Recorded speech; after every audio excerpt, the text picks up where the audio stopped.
Well, guys, it's sadly one of those videos where we got to talk about somebody that passed away that many of us knew from a role he had in a great series of films. We are talking about Kris Kristofferson, who played Whistler, who passed away at age 88.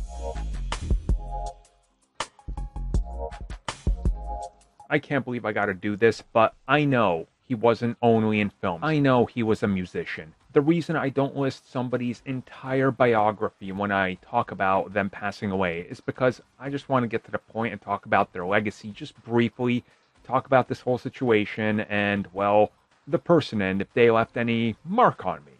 That's how I do it here.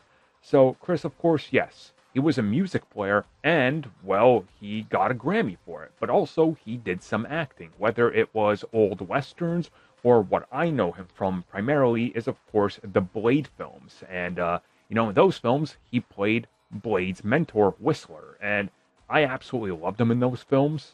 Like, you guys know, I've talked about it. Blade 1 and 2, two of my favorite comic book films of all time. Blade 2, in my top 5 favorite comic book films of all time.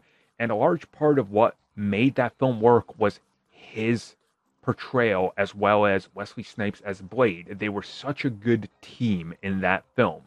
And if you look at, that character and what he did for him, I mean, it's a legacy clearly that's left behind for that character that if they ever do Whistler again in live action, it's going to be hard to top unless you do something different, right? And that's how you know a star truly left a impressive mark on something. Like Heath Ledger's Joker, for example.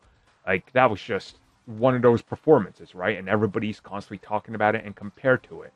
And if we look all the way back at, his long life, he was born in the 30s.